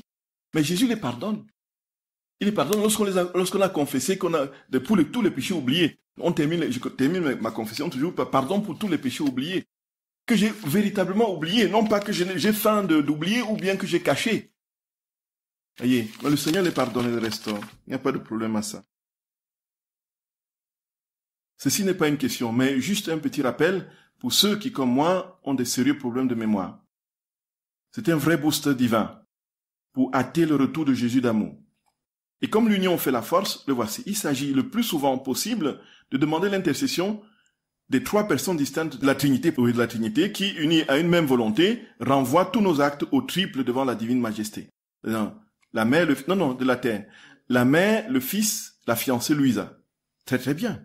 Tout à fait. Tout à fait. De toutes les façons, on ne peut pas faire l'économie de notre très sainte mère dans la divine volonté. Voyez un peu, frères et sœurs d'amour. On ne peut pas faire l'économie de toute façon, c'est notre Seigneur, voyez. Et puis, prions et demandons l'intercession de Louisa. Et pourquoi pas, demandons même ardemment, avec les prières, les dépliants de l'association là, que sa cause soit très vite portée sur les autels et qu'elle soit, voyez, soit canonisée, soit béatifiée. Tout à fait. Tout à fait. Tout à fait. Tout à fait. Plus que jamais. Plus que jamais. Plus que jamais. Plus que jamais. Plus que jamais. Donc le père Théophile, qui est à Rome, a plus de renseignements sur ces questions-là. Il va nous dire à la fin, voilà ce qu'il a entendu pour ce qui est de Louisa là. Voilà, tout à fait. Dans le premier tome, Jésus tête Louisa. Peut-on comprendre là la même chose qu'avec sa mère, soif des âmes? Oui, tout à fait. Est-il exact que dans la divine volonté, on peut réparer toute sa vie passée, tous ses propres péchés, connus ou pas, pour devenir dans notre état de création? Oui, tout à fait, bien sûr, bien sûr. C'est ce qu'on dit. Bon, bien sûr, il y a, comme on a dit, d'abord la confession, il faut se confesser. Et il faut se confesser. Et effectivement, l'état de permanence dans la divine volonté, dans sa perfection, avec tout ce que Jésus décrit dans le livre du ciel, la royauté, la vertu de génération, la bilocation, enfin, l'ubiquité, pour reprendre le terme plus exact de Gabriel, la vie unifiante, dans l'union des deux volontés, les soleils de vie divine qui sont répandus, ainsi de suite, dans toute cette dimension d'éternité, la transtemporalité, dans sa permanence, frères bien-aimés, ça se passera effectivement quand nous serons totalement, pleinement en Dieu, parfaitement. Et ce sera l'état originel d'Adam. Toutes les propriétés que j'ai citées, la participation aux prérogatives de Dieu, c'est l'état d'Adam avant la chute. Et donc, le Seigneur prévoit que dans la divine volonté, nous ayons ce même état avant la chute. Pour faire réparation, suffit-il d'avoir l'intention de vivre cet acte dans la divine volonté? Oui, on dit, viens divine volonté. Et divine volonté vient, et puis il rend vos actes éternels. Vous avez dit, comment est-ce possible que nous réparions? C'est la divine volonté qui agissait dans l'humanité de Jésus. Est-ce juste de penser que si nous le demandons, c'est elle qui vient réparer dans notre humanité? Nous avons juste à poser ces actes de réparation. Oui, c'est Jésus qui répare. C'est Jésus qui en nous fait les choses, voyez. Et donc, si nous l'invoquons, c'est la question précédente, il vient et il fait son acte, il pose son acte en nous, de réparation ou d'autres. Vous dites que les actes de Dieu ne peuvent être qu'éternels. Tout à fait. Or, lorsque l'humanité sera toute en Dieu, Jésus cessera de souffrir, de mourir, etc., n'est-ce pas? Oui. Ces actes éternels prendront-ils fin? Non.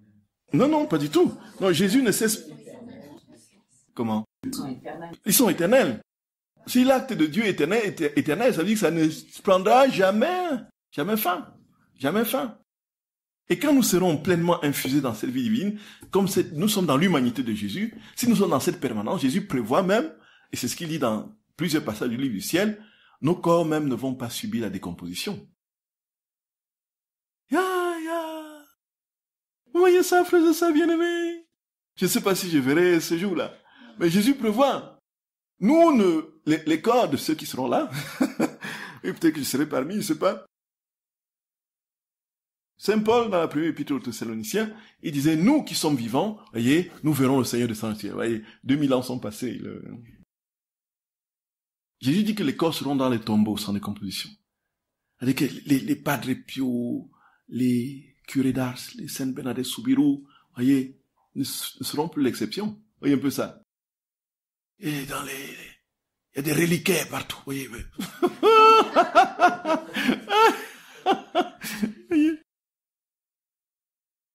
Les 7 dons sacrés de l'Esprit Saint.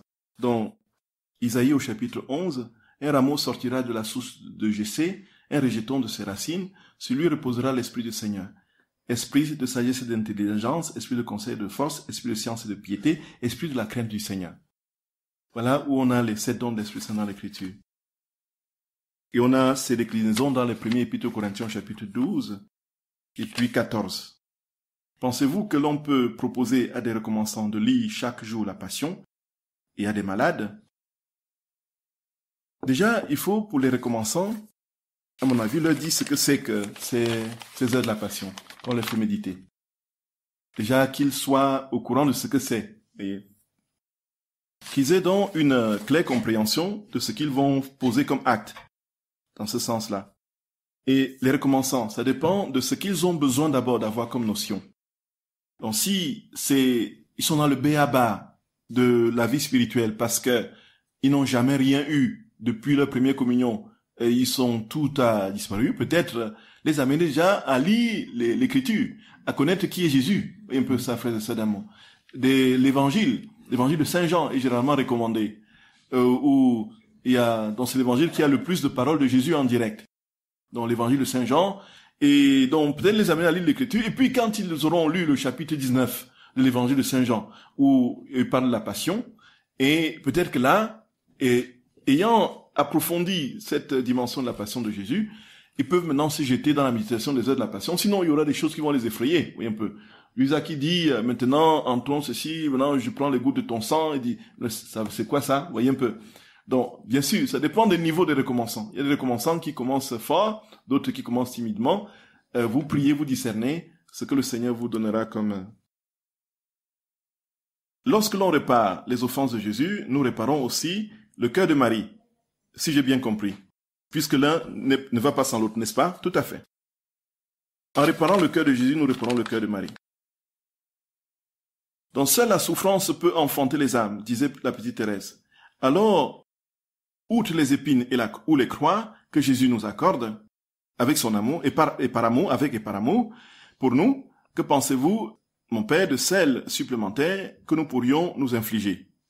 Y a-t-il une mesure, sachant que notre divin Maître a dit « J'ai aimé la souffrance jusqu'à la folie ». Sachant aussi que le martyr des martyrs est ainsi, et celui de l'attention dans la divine volonté, est-il préférable de lui réserver toute notre énergie, toutes nos forces, toute notre âme? Oui, voilà. La dernière question répond voilà, tout à fait. Parfaitement. C'est cela. Donc, aujourd'hui, le martyr qui nous est demandé, c'est ce martyr constant. C'est-à-dire que c'est d'ailleurs infiniment plus difficile que de se flageller. Parce que si on se flagelle, voyez, on a une relative satisfaction d'avoir accompli un acte de pénitence. Il faut encore se flageller pour évacuer le sentiment de satisfaction, voyez un peu, et ainsi de suite. Alors, c'est comme ça, les saints ont vécu ça dans ce cycle infernal. Oui, je vous assure. Sainte Rose de Lima, voyez, elle fait quelque chose de bien, et puis quand on la congratule, elle est contente, et dit, mon ego a pris un truc, il faut que je fasse quelque chose encore pour détruire cet ego. Elle va dans une mortification supplémentaire, voyez un peu. Au point où elle est arrivée à un moment donné, carrément de mettre ses doigts dans le bouillon, dans un chaudron bouillonnant, voyez, pour détruire ses doigts, parce que on commençait à apprécier ces beaux doigts qui étaient très fins, et puis elle en tirait orgueil. Le saint curé d'Ars s'est flagellé, il y a du sang partout, il en donnait.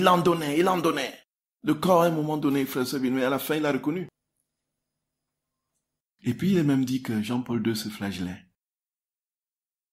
Il faut dire que dans les séminaires, c'était la pratique, la 16 d'antan. Il fallait absolument vivre la pénitence. Donc, il fallait vivre la pénitence. Non, il fallait vivre la pénitence et s'infliger le plus pour correspondre à Dieu. Donc je raconte toujours l'histoire, c'est mon père spirituel qui est décédé maintenant qui me raconte. Vous connaissez déjà cette histoire, je l'ai tellement racontée. C'était au séminaire, il y avait le supérieur du séminaire donc qui passait et on devait se flageller, le séminaire devait se flageller, s'infliger la discipline le vendredi à 15h, voyez un peu. Donc en union avec la passion de notre très saint Seigneur. Alors, à 15h, donc, tout le monde rentrait dans sa chambre et donc se flagellait. Et puis, il y a c'était un séminariste qui traînait dans les couloirs et quand il voyait le supérieur qui arrivait, il courait vite, ils allaient dans leur chambre et puis il fermait la chambre à double tour, il prenait le fouet, il frappait sur le lit en disant « Aïe! Aïe! Aïe! » Et le supérieur qui passait...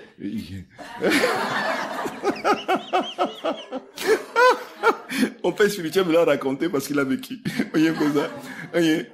Nous voyons tout ce qui rentre en ligne de compte d'une ascèse qui vient de la volonté humaine. Mais là, le Seigneur dit, sois attentif à tout ce que tu fais pour que tout ce que tu fais, que ce soit moi qui l'ai fait. Et là, nos actes sont divins. C'est l'attention, le plus grand martyr. C'est même infiniment plus exigeant que, mais sauf que là, c'est porté en Dieu, par lui, dans une paix. Est-il préférable de prier les heures de la passion à voix haute, non pas en les lisant intérieurement, mais en prononçant les mots, ou bien cela n'a-t-il pas d'importance? Non, comme vous sentez, frères et sœurs d'amour, comme vous sentez. Il y a certains qui mémorisent facilement parce qu'ils écoutent, voyez un peu. D'autres qui mémorisent facilement parce qu'ils écrivent. D'autres qui mémorisent facilement parce qu'ils voient et lisent. Ainsi de suite. Comme ça peut le plus possible vous saisir et vous imprégner, là, méditez ces heures de la passion comme vous l'entendez. Donc, si vous sentez que vous êtes distrait et que votre attention, ne porte pas sur ce que vous lisez parce que vous le lisez en silence, levez-vous peut-être, lisez, doucement, à haute voix, ainsi de suite, doucement, et puis pour rentrer dans l'attention, et c'est vraiment, là où est l'Esprit du Seigneur, là est la liberté. Est-ce qu'on peut réparer au nom de tous ces processus? Bien sûr, bien sûr. Que peut-on faire pour les non-baptisés? Que peut-on faire pour les enfants non-nés? Fausse couche, avortement ou pour leurs âmes? Peut-on les plonger dans le sang de Jésus? Oui, tout à fait. Que peut-on faire pour les non-baptisés? Donc, priez que le Seigneur suscite, frères et sœurs d'amour, les aide à s'acheminer vers le baptême. Et puis, qu'un jour, même s'ils ne sont pas baptisés, que ce que nous avons offert comme réparation pour le manquement de ceux qui autour d'eux ne les ont pas baptisés, un peu que ça les sauve, un peu ça. Parce qu'ils sont innocents, ils sont pour rien. Et puis, effectivement, ça c'est le problème des grands-parents aujourd'hui. Frères et sœurs d'amour, il y a vraiment une souffrance des grands-parents de voir les petits-enfants qui ne sont plus baptisés. Voyez. Et là, c'est une souffrance incroyable. Ils disent, mais qu'est-ce que j'ai manqué dans l'éducation? Qu'est-ce que j'ai manqué dans l'éducation? J'ai tout donné pourtant. Mais qu'est-ce qui s'est passé? Qu'est-ce qui s'est passé? Mes chers parents, grands-parents, ne vous inquiétez de rien. Vous avez fait votre devoir. Et ça, c'est Tony Artella qui le démontre. En fait, la foi se fait par la transmission. La transmission. Donc, la foi vient de ce qu'on entend, dit Saint Paul, et ce qu'on entend, c'est la parole de Dieu. Vous voyez un peu ça. Donc, il y a une transmission qui se fait, et on établit qu'en 68, avec les événements de mai 68, il y a une rupture de transmission. Mais ceux qui avaient cessé de transmettre la foi à leurs enfants étaient, eux, structurés par les valeurs chrétiennes qu'ils avaient reçues. Même s'ils sont devenus gauchistes, mais voyez. Et puis, les enfants qui n'ont plus eu aucun repère se sont tournés vers mille et une choses. Et puis, naturellement, s'il y a le grand-parent qui est là et qui a quand même eu encore le dépôt, la chance d'avoir l'enfant qui a été structuré par cette valeur, Et puis, il va inciter pour que l'enfant soit baptisé. On parle cependant de droit des circonstances atténuantes. Frères et sœurs bien-aimés, on peut aussi, le Seigneur voit les cœurs. Il voit les cœurs.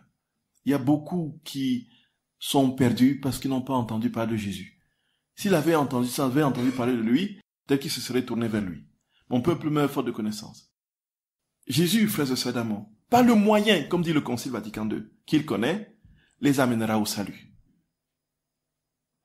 Et aujourd'hui, plus que jamais, dans une théologie absolument idéologique,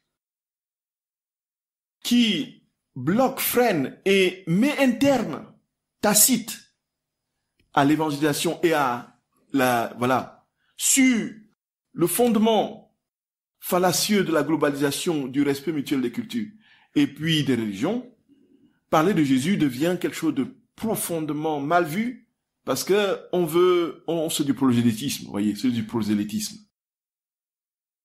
Mais souvenons-nous que Jésus, lorsqu'il entre à Jérusalem, au dimanche de Rameau, lorsque les Juifs tentent de faire taire la foule qui crie, Hosanna au fils de David, Jésus dit, si les hommes se taisent, les pierres crieront. Et aujourd'hui, plus que jamais, on a des conversions en masse en cascade des musulmans à la foi chrétienne. Ça ne se dit pas dans les contextes occidentaux ici, mais encore moins justement en Orient, où ça se fait à l'appel. Et pas le moyen que Dieu connaît. Le moyen que Dieu connaît, qui l'utilise, c'est quoi? Les musulmans sont dans le truc, ils voient une apparition de Jésus. Un autre rêve, il voit Marie qui tient l'enfant, et puis il se lève, il commence à chercher qui est ce... Un autre imam qui est en train de... qui chaque soir voit en Syrie, voit un homme qui vient là, tout lumineux, qui commence à lui dicter des choses en arabe. Il lui dicte des jours durant. À la fin, là, il lui pose la main sur la tête, il dit, mais qu'est-ce qu'il est en train de devenir fou? Il a écrit tout un tas de trucs. Et puis, il croise un chrétien, il trouve son livre, donne-moi ton livre, il commence à lire. Il trouve que tout ce qu'il avait écrit pendant tous ces jours-là, c'était l'évangile de Saint Jean. Il se retourne comme une crêpe, il devient chrétien, et on le, voyez.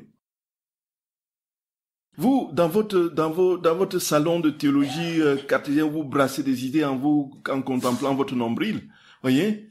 Vous dites, ah non, il faut plus toucher, il faut plus parler de Jésus à ces gens-là. Et Jésus dit, mais mes enfants, je vous en supplie, allez leur parler de moi, faites quelque chose, je vous en prie. Non, en fait, c'est la globalisation, c'est le respect des cultures, de toute façon, tous les chemins mènent à Dieu, et puis, on entre dans des théories fallacieuses. Et Jésus dit, bon, d'accord, tu ne veux rien faire, moi-même je veux m'en charger. Et il accomplit, c'est Dieu.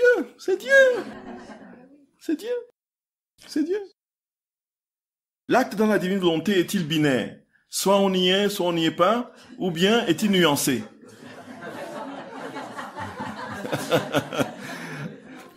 On peut y être un petit peu, un peu, beaucoup, moyennement. Et en disant, frère et sœurs d'amour, donc ça nous amène justement à ces fameux degrés de vie dans la divine volonté. Il faut dire déjà que le degré, ce n'est pas le fait de Dieu. C'est le fait de l'homme. Puisque Dieu nous attend au cœur de son soleil. Et son soleil brille parfaitement, de manière absolue et totale, sans distinction de personnes. Voici que l'accueil du soleil divin, ça c'est au tome 19, c'est différent. L'accueil du soleil est fonction, justement, de notre disposition, de notre position dans l'espace.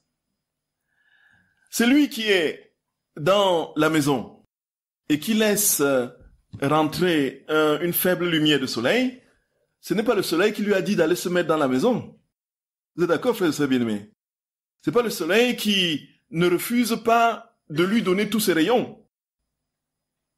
C'est lui qui choisit d'aller se mettre dans une petite cabane avec juste une petite lucarne qui rentre dans la cabane.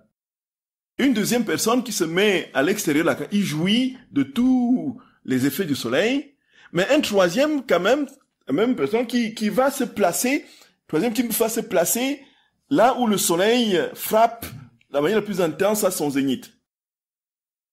Il faut dire que les deux premiers ont été particulièrement visités par le soleil, mais parce qu'ils étaient moins exposés que le troisième, ils ont eu moins de rayons de soleil.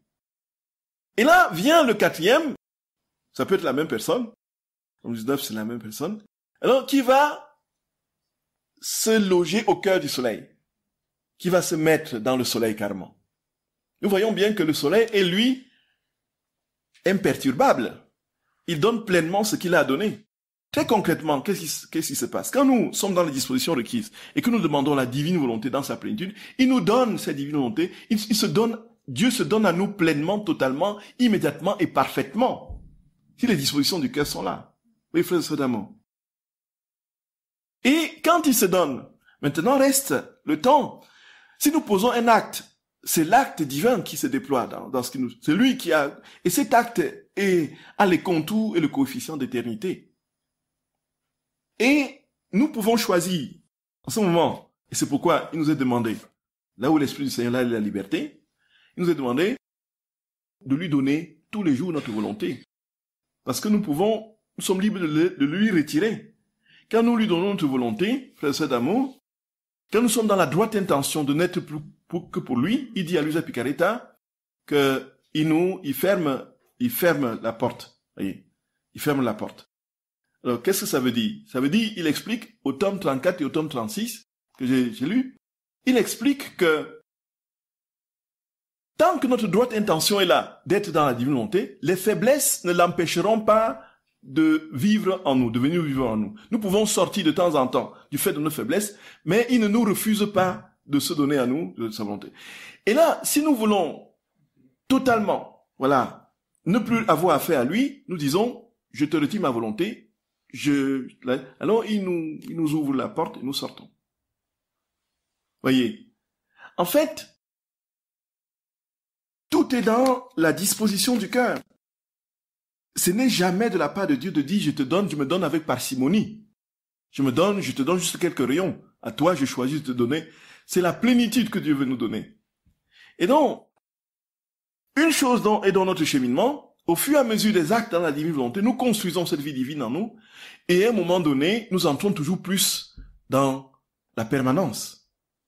Un jour, nous sommes à 2 heures, le deuxième jour, nous sommes à 4 heures, le troisième jour, nous sommes à... Voyez, ainsi de suite, jusqu'à ce qu'un jour, nous y soyons 24 heures sur 24. Et là, ce sera l'état de permanence totale, là où le Seigneur nous établit au cœur de son soleil, ou plutôt nous allons nous loger au cœur de son soleil, parce que la multiplication des actes dans la divine volonté produisent des vies divines. Donc, châtiment. Cette notion me fait problème. Dieu ne veut pas la souffrance, nous a-t-il dit, vous avez dit. J'ai lu pourtant qu'il a voulu envoyer une grêle dévastatrice à telle ville en Italie, et il n'a pas rendu visite à Luisa. Donc, il aurait prié d'empêcher d'opérer cette justice et ce châtiment. Donc, frères et sœurs bien-aimés, donc, il faut très clairement comprendre les choses. Les châtiments dont parle Jésus dans le livre du ciel, il y a un passage, d'ailleurs, dans le livre du ciel, je crois que c'est quel tome encore?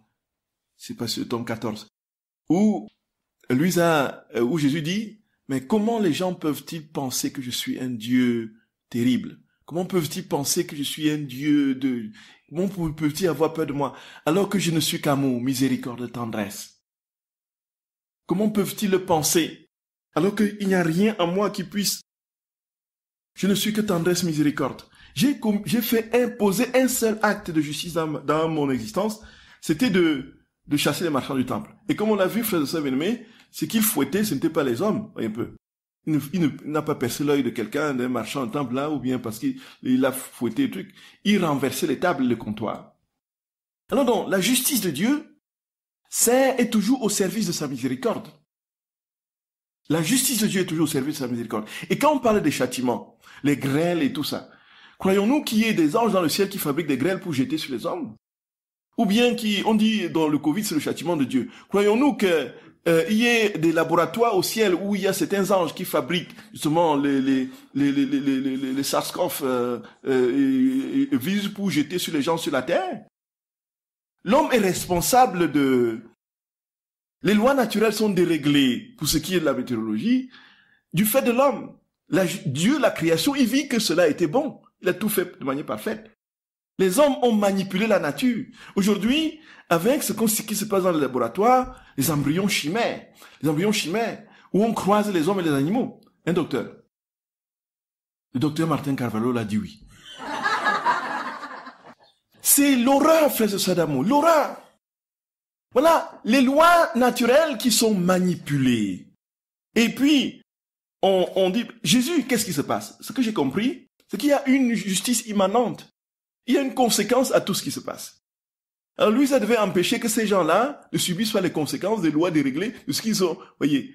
Mais, et en plus, en définitive, pour Jésus, qui est-ce qui est le plus important? Il dit à Jésus, peu m'importe que les villes ne soient détruites, ou tout ça. Ce qui compte pour moi, c'est les âmes. Si les châtiments, les conséquences des actes des hommes peuvent les aider à se sauver, Dieu n'empêche pas que ces conséquences se fassent, parce que de ces conséquences, il va dégager le bien supérieur du salut des âmes. Voyez, frères et sœurs d'amour. Dans la prière d'infusion dans la divine volonté, que veut dire offrir à moi le saint sacrifice de la croix, comme si tout le monde y avait assisté? Non, en fait, la sainteté de la divine volonté, c'est la sainteté de l'humanité de Jésus. Et donc, tout ce que Jésus a fait, il le vit en nous. Donc, il a mangé, il mange en nous. Il a marché, il marche en nous. Il a cloué la planche, il travaille dans nos mains. Il a été crucifié, il vit sa croix en nous, sa passion en nous. Voyez, c'est ça le saint sacrifice de la croix. Comme si tout le monde avait assisté. À Golgotha, c'était juste quelques juifs qui étaient là. Et puis déjà les disciples poltrons avaient fui. Je ne sais pas ce que j'aurais fait moi. Ils avaient fui. Il y avait juste au pied de la croix les maris, les différents maris, les maris. C'est pourquoi il faut donner les prénoms de Marie à vos fils, vos filles, vos petites filles, les maris. Il y avait Marie Salomé, il y avait Marie, mère de Souza, il y avait Marie Madeleine, il y avait Marie, la mère de Jésus. Vous voyez un peu, il y avait les maris. Les maris sont fidèles, hein, et ils sont au pied de la croix. Et puis il y avait Jean, il y avait Suzanne, et puis qui encore? Voilà. Et puis, frères et sœurs bien-aimés, c'était pas toute la terre au pied de la croix. Maintenant, dans la divine volonté, on dit viens vivre en moi le saint sacrifice de la croix, comme si tout le monde... C'est l'humanité passée, présente et future qui, dans la divine volonté, vit le mystère du calvaire. Vous voyez un peu ça. Doit-on bannir la prière de demande particulière dans la divine volonté, par exemple, une guérison, une conversion? Frères et sœurs d'amour, encore une fois, je ne suis pas venu bannir, je ne suis pas venu abolir, mais je suis venu accomplir. Et l'accomplissement de la prière d'intercession, c'est quoi? C'est que nous prions pour les âmes dans la divine volonté, pour les personnes dans la divine volonté, dans une intention particulière, bien sûr. Mais dans la divine volonté, cette prière retentit sur toutes les personnes dans les mêmes situations, de tous les âges, depuis le commencement du monde jusqu'à la fin. Voyez? Quel tome de Luisa Picaretta offrit à un prêtre pour combler son cœur de la divine miséricorde, la divine volonté? Ça dépend de quel prêtre, voyez. Ça dépend de... C'est un prêtre qui veut comprendre théologie, vous lui offrez la thèse, ou bien vous lui offrez, ne serait-ce que la conférence de 2003 de Yanouzi, qui a été publiée par l'association, et qu'a traduit Philippe Martin, qui a été publié par l'association, et qui est un résumé très condensé dans le don de la divine volonté, de ce qu'est la divine volonté. C'est un prêtre qui veut déjà se lancer dans la vie dans la divine volonté, parce qu'il a eu vous lui offrez, de toutes les façons, vous adressez à l'association. Et l'association lui offrira tous les livres, voyez. Oh, c'est simplement, voyez. Mais si vous voulez, et puis, donc, s'il veut approfondir, vous lui donnez les tomes. Comment peut-on être certain d'être dans la divine volonté?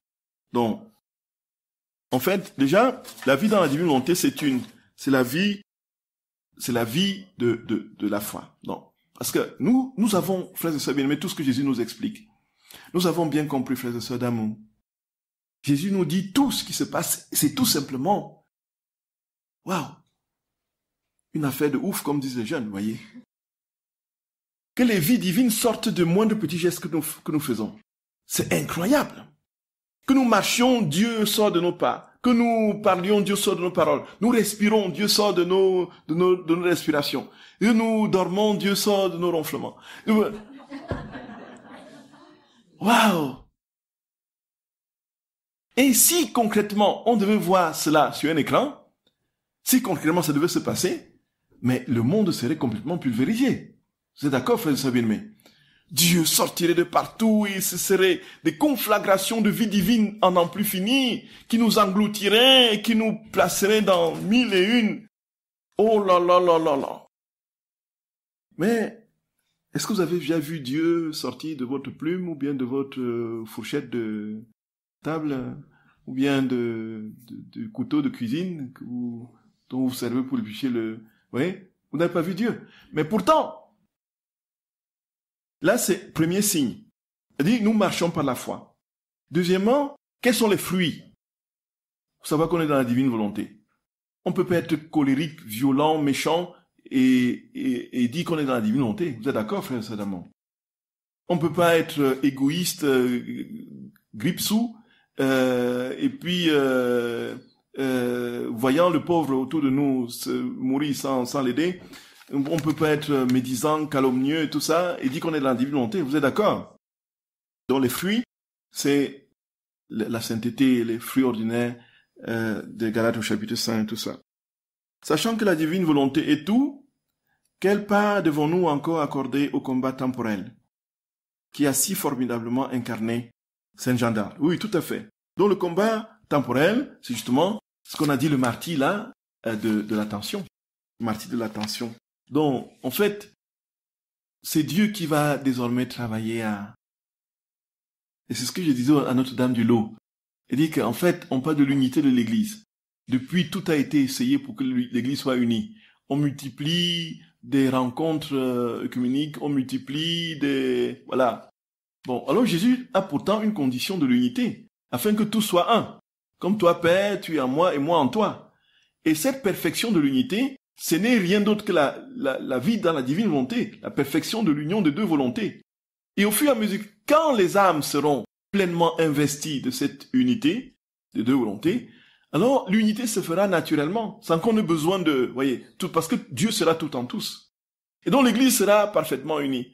De même, nos combats pour un monde plus juste, pour un monde plus fraternel, pour un monde plus écologique, pour un monde, voyez, tout cela tournera en rond tant que Dieu n'est pas au cœur des âmes. Donc c'est cette union à cette volonté de Dieu qui va sauver le monde. Quand on a commencé à se plonger dans le livre du ciel, faut-il cesser toute autre lecture, sauf la Bible, dont les auteurs spirituels, etc. Je pose cette question, bien sûr, pour ceux qui auraient le temps de faire les deux types de lecture. Voilà. Pour ceux qui ont le temps de faire les deux types de lecture, frères et sœurs d'amour, encore comme on dit, moi je prends toujours cette image. La divine volonté, c'est l'image de la maison. On dit que la fondation, c'est la loi, si on veut, et un peu. Les murs, c'est la rédemption. Et le toit, c'est la sanctification. Vous voyez un peu ça. Donc, ni les murs, ni la fondation, la pierre creusée par terre, ni le toit, rien n'est inutile. Qu'est-ce qui donne le resplendissement à l'édifice? C'est le toit et la coupole. Vous voyez un peu ça. Donc, qui achève. Donc, vous ne pouvez pas habiter la maison tant que vous n'avez pas le toit. C'est pas possible. Vous êtes d'accord, frères et sœurs bien-aimés? Vous pouvez avoir les murs, vous pouvez avoir la fondation, ce qui est posé, sur lequel les murs sont posés. Mais si vous n'avez pas le toit, vous ne pouvez pas habiter. Donc, la divine volonté vient couronner, achever parfaitement, vous voyez un peu. Et donc, si vous démolissez les murs, le toit tombe, non? C'est pas ça? Et vous tirez la conclusion que on ne peut pas prétendre que la sainteté de la divine volonté, parce qu'elle couronne, elle achève et parachève, que les autres, on va les négliger. C'est la rédemption qui a mis les bases, qui a préparé, qui a façonné les conditions pour que nous ayons le troisième fiat. Et Jésus le dit lui-même très bien à Luisa Picaretta. Et si nous ne devons plus faire les choses de manière parcimonieuse et parcellaire, en nous limitant à tel ou tel autre domaine de sainteté, et que nous devons tout, demander tout au Seigneur, de manière pleine, dans ce qu'il est, dans ce qu'il a à nous donner, qui est sa propre vie, c'est en vertu de mérite de notre très saint Seigneur Jésus-Christ, qui a vécu sa passion, un temps de la rédemption, voyez, qui venait accomplir la loi qu'il avait donnée à Moïse, ainsi de suite. Et donc, je ne sais pas, si vous avez le temps, je ne vois pas pourquoi vous ne liriez pas quel mal aurait-il à lire un Jean de la Croix, de Thérèse d'Avila, ou voyez un peu. Quel mal y aurait-il? Au contraire, vous voyez comment, aujourd'hui, je ne peux parler de la divine volonté que parce que j'ai lu ces auteurs-là, de manière... Et j'ai compris, c'est-à-dire que ce qui manquait, justement, chez eux, et j'ai compris ce que Jésus dit à Luisa Picaretta et plus pleinement. Il y a une attitude, frères et sœurs bien-aimés, c'est-à-dire qu'il y a toujours le piège de l'orgueil qui est là, qui nous guette, et qui se poste là. Il y a cet esprit cette sorte de censure là, qui vient se greffer là. Chaque fois, comment je peux te faire monter la tête encore un peu plus haut? Comment est-ce que je peux voyez, considérer que tout cela c'est rien, piétine, elle marche dessus. Casse la baraque. Va te mettre sur le toit, voyez, suspendu dans les airs. De quelle manière la divine volonté nous aide à faire nos choix? Choix de vie, célibat, mariage, choix de métier, destination de vacances, organisation de la journée. Voyez.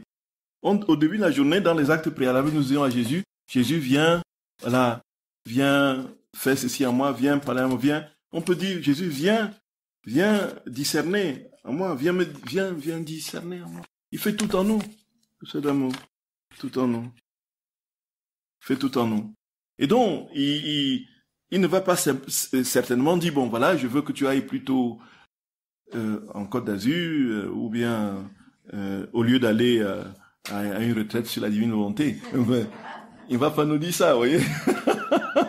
Voyez, mais très concrètement, on dit que la décision qu'il vous donnera de prendre sera accompagnée d'une paix profonde. Et les fruits, on le voit aux fruits. J'ai lu quelque part que Luisa était tertiaire dominicaine. Tout à fait. Est-ce exact? Tout à fait. Si oui, quelles en étaient les obligations et comment les vivait-elle? Voyez.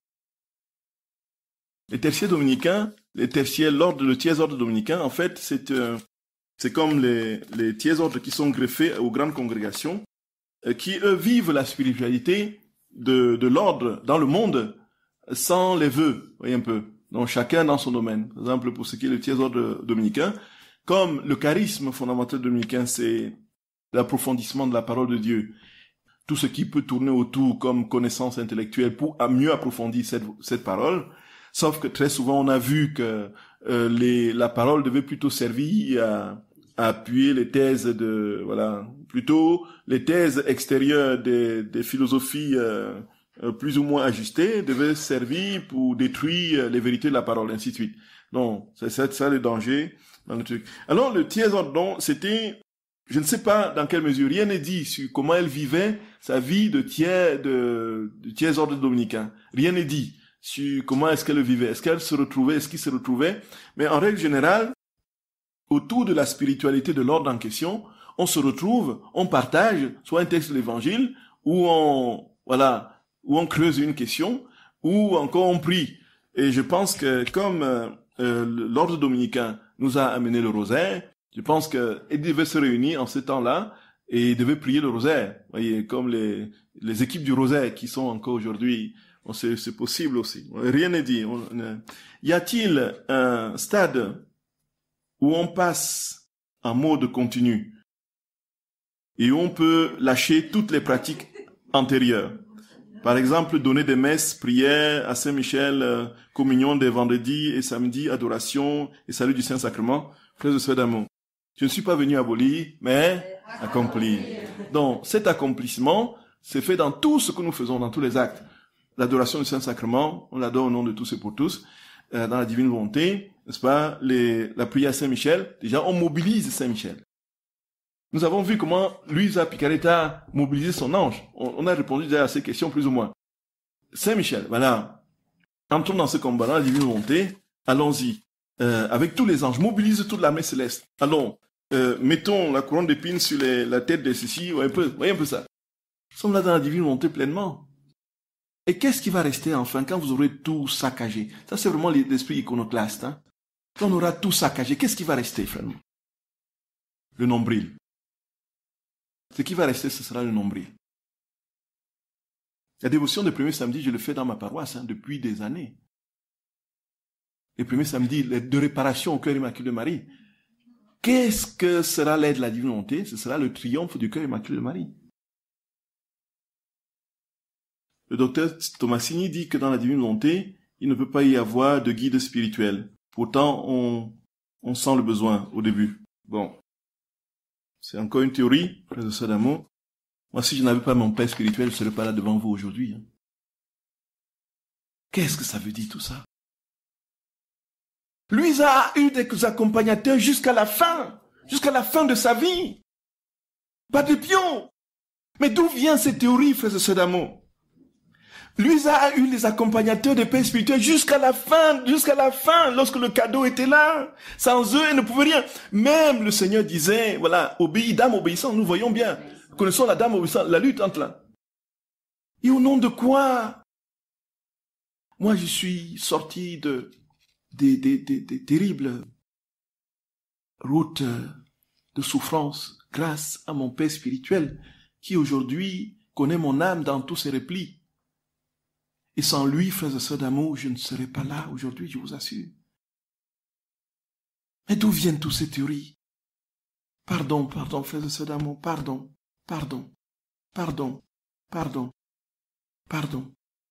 Mais veillons vraiment. Veillons vraiment à être vigilants, voyez, être vigilants.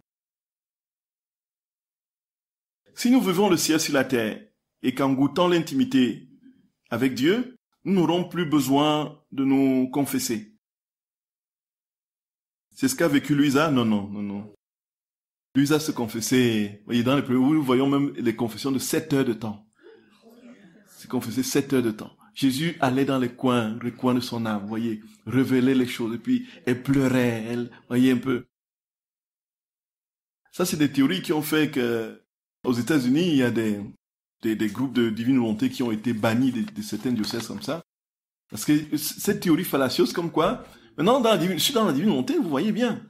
Je suis dans la divine volonté, alors pourquoi est-ce que j'ai besoin encore d'aller me confesser? Puisque Dieu est en moi.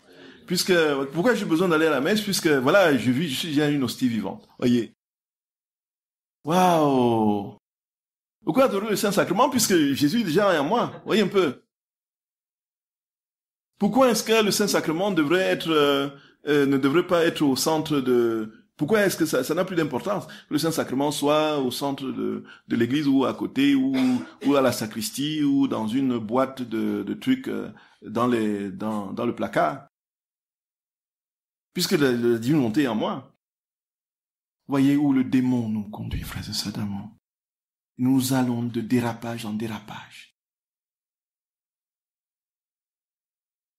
Comment faire pour que nos actes soient faits dans la divine volonté? Donc, bien sûr, il faut demander au Seigneur de venir les faire à partir de l'intention. L'intention suffit. Il y a l'intention droite qui pose les conditions et les dispositions. Et puis, il y a l'appel de la divine volonté. On dit à la divine volonté, viens. Donc, il y a l'amour, l'appel, on dit amour, l'intention, c'est le désir, la soif. On parle de la soif. Et on dit une soif, frères et sœurs bien-aimés. Là, je dis à Jésus suffit.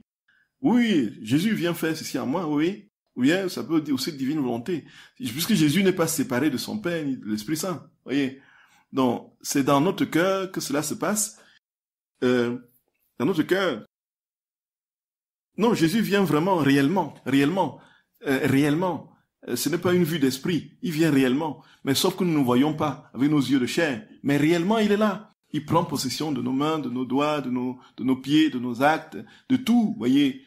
Et il est vraiment en nous de manière, voyez, absolue.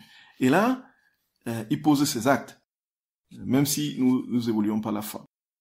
Ce qui est clair, frères et sœurs d'amour, c'est que au fur et à mesure que nous aurons posé les actes dans la divine volonté, le ciel va toujours plus se rapprocher de la terre.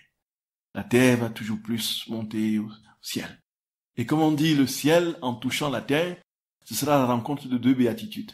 La béatitude céleste et la béatitude terrestre. Et tout ne formera plus qu'une seule béatitude, la béatitude du ciel. Un seul ciel. Parce que les uns, comme dit Jésus, il y aura plus de différence entre les bienheureux qui sont au ciel et ceux qui sont sur la terre. Voyez un peu ça. Donc, les deux auront communié. Et nous pourrons dire, comme Luisa, Maître, Seigneur, maintenant, j'ai fait le tour. Toutes les créatures peuvent te dire un je t'aime parfait, un je t'adore parfait, un je te remercie. Et puis maintenant, Seigneur, fais descendre ton règne. Fais descendre ton règne. Fais descendre ton règne.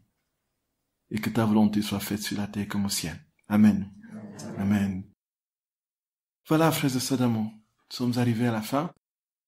Et encore un infini et intense et vibrant merci à notre très saint Seigneur qui a permis cette retraite qui était jonchée de combats, de 1000 combats. Mon Dieu, mon Dieu. Voyez, les combats de toutes sortes. Déjà, pour ceux qui nous accueillent, nous avons appris qu'il y avait des combats juste avant que nous arrivions dans la maison. Terrible, terrible, terrible. Nous qui étions sur la route, combat sur combat. Et puis, on arrive ici, je me dis, mais maintenant, c'est quoi cette histoire? On va laisser... L'autre me souffle. Voyez un peu. De toutes les façons, qu'est-ce que tu vas pouvoir dire?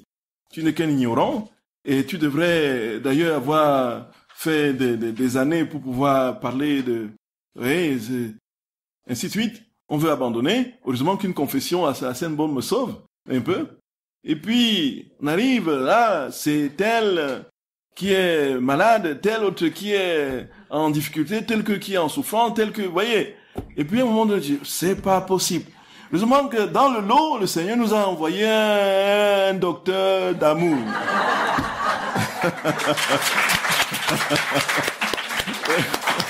Ouais. Et on a compris pourquoi les médecins ont 2 anges gardiens. Parce que un seul ne s'en sortirait pas. Voyez un peu.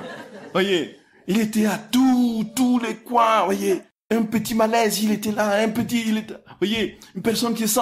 Merci de tout cœur, docteur Martin Carvalho. Merci infiniment, mon cher frère. Merci sans fin. Merci sans fin. Voyez. Et puis, alors, frères et sœurs d'amour, on a compris pourquoi il devait avoir tant de combats.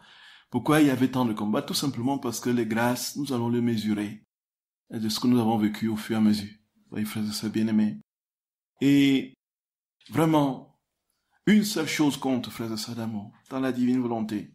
Jésus dit que la divine volonté, c'est sa vie, et l'aliment de sa vie, c'est l'amour.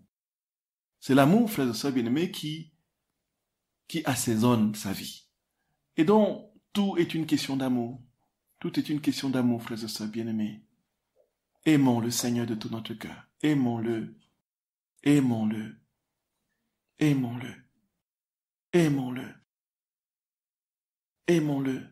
Et nous verrons nos cœurs se dilater dans l'amour pour les autres. Et un sincère et vibrant merci à nos prêtres qui sont venus de différents horizons. Voilà. Merci. Vraiment. Le Père Théophile est venu de Rome. Et comme nous avons dit, il travaille d'arrache-pied avec une intense ardeur à répandre cette sainteté, la divine volonté au Congo. Et c'est en train de prendre comme une traînée de poudre. C'est absolument impressionnant ce qui se passe. Et puis on prie que le Seigneur, frères et sœurs d'amour, de toutes les façons, tout ce qu'il commence, il achève. Voyez? Quand c'est lui qui est à l'origine, il achève toujours. Et puis le père Guy Alain qui est parti, qui va le diffuser maintenant, il va assister à l'autre retraite à la fin de ce mois à la Cité de l'Immaculée, sur Marie. Et l'année prochaine, si le Seigneur le permet, la retraite ici sera sur Marie. La Vierge Marie, la Marie dans la volonté. Et puis, qui va retourner à Bangui, je crois, oui, tout à fait, dans son diocèse. Et puis il y a le père Jean-Noël Zongrana, naturellement, qui est ici en Charente, c'est ça? C'est ça, mon cher frère, oui, tout à fait. Merci Père, merci de tout cœur pour votre grande et profonde humilité. Merci. Et ça m'a beaucoup touché quand je l'avais oublié royalement. Et puis il a dit que peut-être la divine volonté veut me dire quelque chose. Il dit non, la divine volonté ne fait pas disparaître les prêtres. La divine volonté ne cache pas les prêtres. La divine volonté a besoin de prêtres plutôt pour mieux parler d'eux. Voyez.